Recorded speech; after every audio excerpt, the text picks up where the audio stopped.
आप चिंता मुक्त होने का कितना पुरुषार्थ करते हैं? मार्ग निर्वृत्ति परक और प्रवृत्ति परक तो खूब देख लिया बंधुओं, परिणति परक मार्ग की ओर थोड़ा अपना ध्यान आकर्षण करो, उसमें जीने का प्रयास करो। क्या? मुझे चिंता मुक्त होना है। 18 दोष जैसे तीर्थंकर के अंदर नहीं है, जैसे अरहंत परमिष्टि के अंदर नहीं है, सिद्धों के अंदर नहीं है, मुझे भी अपने अंदर की वो दोष निकालने हैं। मैं पर की चिंता नहीं करूंगा, मैं काम की चिंता नहीं करूंगा, मैं देह की चिंता नहीं करूंगा, मुझे सिर्फ आत्मा की चिंता क्यों करनी है? उत्तमम स्वात्म चिंता से। आप कितना अच्छा लगता है, अपनी चिंता हो बस, किसी की नहीं। बाकी चिंता कौन करेगा तुम्हारी? मां जिनवाणी कहती है तू सिर्फ आत्मा की चिंता कर, तेरी देह की चिंता करने के लिए श्रावक को खड़ा कर दिया है। तेरी देह में जो तुझे आवश्यक है, किसी ने पूछा दीक्षा लेंगे, पानी का त्याग कर देंगे, अग्नि का त्याग कर देंगे, स्त्री का त्याग कर देंगे, रोटी कौन खिलाएगा? कौन तुमको पानी पिलाएगा? मां जिनवाणी पुत्र से कहती है तू सिर्फ मुनि धर्म का पालन कर। तू जैसे ही मुनि धर्म का पालन करेगा, श्रावक को श्रावकाचार का उपदेश तेरे मुनि पने से पहले दे दिया है, वो तुझसे ज्यादा प्रवीण है। तू जैसे ही दिगंबर मुद्रा धार करके और संसार में बाहर निकलेगा, अनेक मां बहनें मिलेंगी जो बोलेंगी कि पुत्र यहां पर आ और अपनी देह के लिए जो शुद्ध भोजन है वो व्यवस्थित रखा है, तू अपना भोजन कर ले और यहां से चला जा। क्या व्यवस्था है जिन शासन की! और इसी व्यवस्था के कारण जिन शासन आज तक टिका है और अगले 21,000 वर्ष तक टिका रहेगा बंधुओं। न श्रावक कभी अपने कर्तव्य से च्युत होगा, न कभी मुनि अपने कर्तव्य से च्युत होगा। धर्म की प्रभावना आसमान छूती रहेगी, छूती रहेगी। क्यों छूती रहेगी महाराज? दोनों अपने अपने पुरुषार्थ में प्रवीण हैं। अपना पुरुषार्थ संभालिए। चिंता किस बात की करते हो? चिंता का परिणति परक पुरुषार्थ संभालो। भगवान के पास रति और अरति ये दोनों नहीं है। क्यों? पुरुषार्थ पूर्वक उनने अपनी रति भाव को और अरति भाव को नष्ट किया है। आप भी थोड़ा पुरुषार्थ पूर्वक अपने रति भाव और अरति भाव को नष्ट करने का प्रयास करो। महाराज, कैसा होता है रति भाव? क्या होता है अरति भाव? हमें तो कुछ आता ही नहीं। इतने भोले तो नहीं हो कि कुछ नहीं आता, आता तो है, लेकिन महाराज एक बार आप समझा दो तो। हाँ, मैं और समझा देता हूं। रति अरति की परिभाषा समझा देता हूं, उपयोग की दशा समझा देता हूं, फिर तुम अपने पुरुषार्थ की दशा को, अपनी परिणति को संभालने का प्रयास करना। रति अरति क्या महाराज? एक मित्र ने आपको शाम को अपने घर में चाय कॉफी के लिए बुला लिया। भैया आओ शाम को बैठते हैं। ठीक है, पधारते हैं। वातावरण अच्छा था, मौसम अच्छा था, बढ़िया तैयार होकर के घूमते घामते पहुंच गए। अरे भैया तुम बहुत दिन से बुला रहे थे, समय नहीं मिलता था, आज आ गए। आ गए तो भैया बैठो। अंदर ड्राइंग रूम में ले जाकर के अच्छे से बैठा दिया। मित्र पूछता है क्या पियोगे? तुम्हारा चाय पीने का मन नहीं, तुम्हारा कॉफी पीने का मन नहीं, तुमने बड़े उससे कहा कि बहुत दिन बाद बुलाया है, दूध पी लेंगे। ठीक है, दूध बुला देते। बाजार गया और एक पैकेट दूध खरीद करके ला गया और तुम्हारे सामने धर दिया, लो पी लो। तुम्ही ने कहा था ना दूध पिएंगे, पैकेट रखा है, पी लो। तो जब बुलाया था तब क्या था? रति भाव।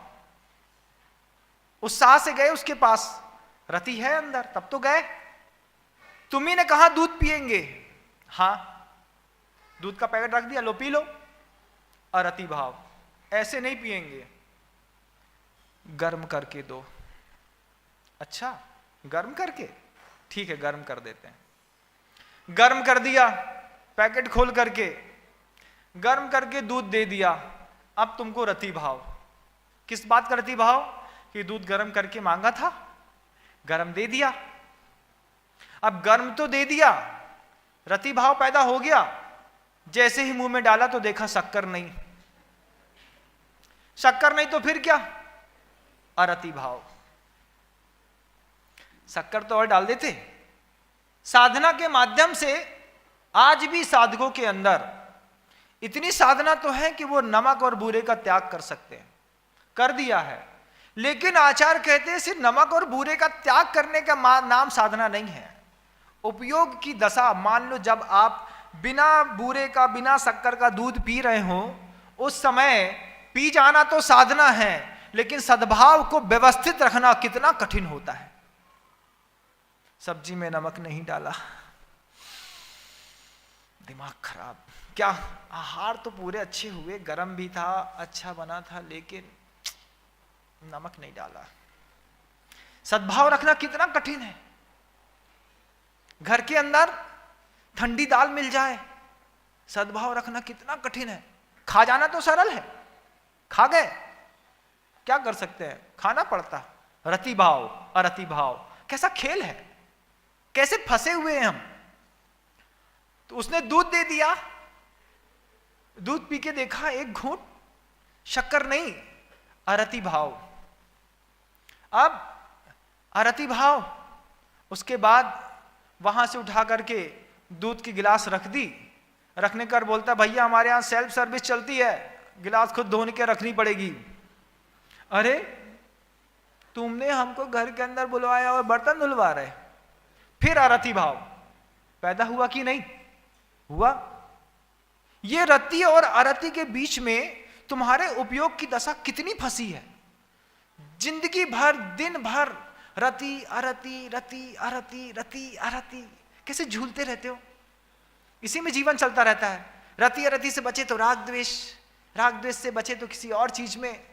धर्म ध्यान जो एक्चुअल वाला होता है, उसके लिए समय कब निकलता है। टटोलना अंदर, चाहे पंडित हो, चाहे प्रतिमाधारी, चाहे क्षुल्लक हो, चाहे आरिका, और चाहे इस बात को सुनने वाले दूर बैठे कोई मुनि महाराज, अपने अपने परिणाम को टटोलें और टटोल के देखें कि क्या रति और अति भाव में पूरा दिन नहीं निकल जाता। निकलता है।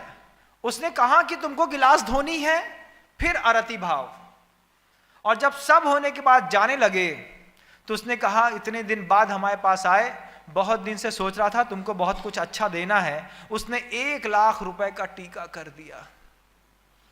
अब उसके प्रति कैसा भाव, रति भाव। अरे तुम्हारे बारे में हम क्या सोच रहे थे, तुम तो इतने अच्छे निकले। क्या अच्छे निकले भैया, हमने तुमको पैकेट वाला दूध दे दिया, ठंडा दे दिया, बिना बूरे का दे दिया है। उस समय तुम्हारे परिणाम हमको देख करके क्या हो रहे थे, अरति भाव।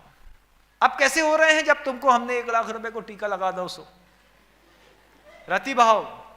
फिर क्या, अरे भाई साहब गले मिल गए, पेट में अभी भी बिना बूरे वाला दूध गैस बना रहा है, पेट में अभी भी बिना बूरे वाले दूध से गुड़गुड़ की आवाज आ रही है, लेकिन हृदय कितना प्रफुल्लित है, कितना प्रफुल्लित है। तुम्हारे जैसा मित्र पाकर के मैं गदगद हो गया। मैंने तो सोचा ही नहीं था कि तुम ऐसा कर सकते हो। जय जिनेंद्र। अगर आपको मेरी वीडियो अच्छी लगती है तो प्लीज़ मेरे चैनल को लाइक करें, शेयर करें और सब्सक्राइब करें। Thank you.